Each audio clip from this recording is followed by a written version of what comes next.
Budget 2025 पेश होने का वक्त धीरे धीरे अब पास आ रहा है।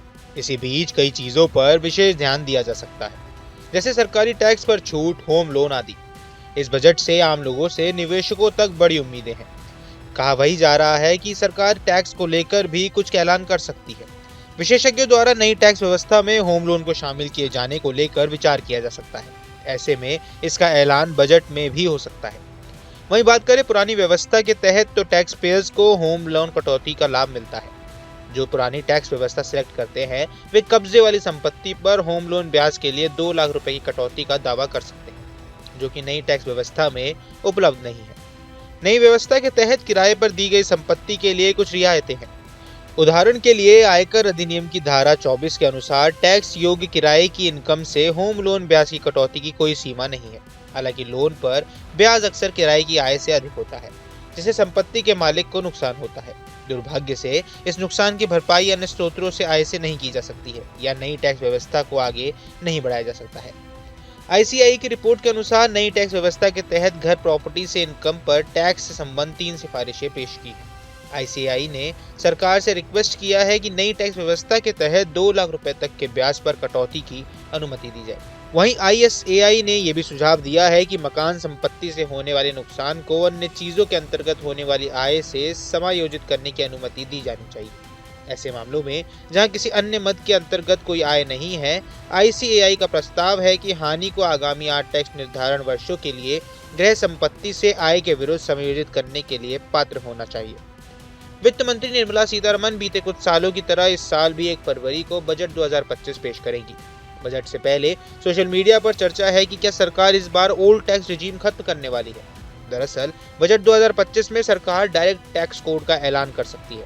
अगर ऐसा होता है तो धीरे धीरे ओल्ड टैक्स रिजीम खत्म हो सकती है। चलिए जानते हैं कि अगर पुरानी टैक्स रिजीम खत्म हुई तो आम लोगों को कितना नुकसान होने वाला है। अगर वित्त मंत्रालय आम बजट 2025-26 पेश करते समय ऐलान करता है कि अब से देश में 1961 के इनकम टैक्स अधिनियम की जगह डायरेक्ट टैक्स कोड 2025 लागू होगा, तो धीरे धीरे सरकार ओल्ड टैक्स रिजीम को खत्म कर सकती है। आपको बता दें, सरकार की तरफ से जो आंकड़े जारी हुए हैं उसके मुताबिक फाइनेंशियल ईयर 2023-24 में करीब 72% टैक्स पेयर्स ने न्यू टैक्स रिजीम को अपनाया है।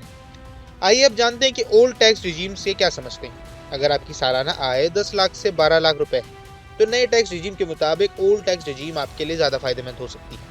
ऐसा इसलिए क्योंकि पुराने टैक्स रिजीम में करदाता कई तरह के सेक्शंस जैसे 80C, 80D और स्टैंडर्ड डिडक्शन का लाभ उठा सकते हैं। इसके अलावा भी कई तरह के लाभ टैक्स पेयर्स ओल्ड रिजीम के तहत उठा सकते हैं। इसके साथ ही होम लोन और अन्य छूट के जरिए भी पुरानी टैक्स व्यवस्था के तहत 10 से 12 लाख रुपए तक की इनकम पर शून्य टैक्स देने का फायदा लिया जा सकता है। तो अगर डायरेक्ट टैक्स कोड आया तो किसका फायदा होगा?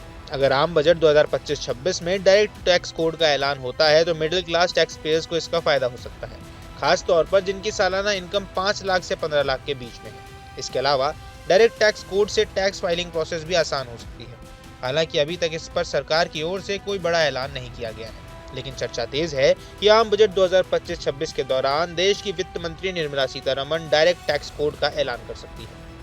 इस बार भी महिलाओं के लिए कई बड़े ऐलान किए जा सकते हैं। बजट में महिलाओं के लिए चलाई जा रही सरकारी योजनाओं सहित टैक्स में भी छूट दी जा सकती है। ऐसा माना जा रहा है कि महिला सम्मान सेविंग सर्टिफिकेट योजना को आगे बढ़ाया जा सकता है।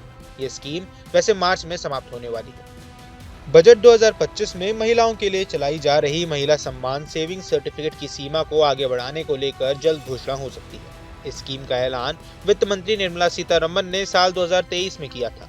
महिलाओं को ध्यान में रखकर शुरू की गई इस योजना में 7.5% का ब्याज दर दिया जा रहा है। पिछले बजट में केंद्र सरकार ने महिलाओं के लिए लगभग 3 लाख करोड़ रुपए का फंड जारी किया था, जिसमें कई योजनाओं का ऐलान किया गया था। वहीं वर्किंग वुमेन हॉस्टल जैसे ऐलान किए थे।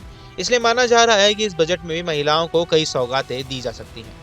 वहीं इस पूरे मुद्दे पर आपकी क्या राय है, हमें कमेंट बॉक्स पर जरूर बताएं। देश दुनिया की तमाम खबरों के लिए न्यूज स्टेट के चैनल को सब्सक्राइब करना न भूलें।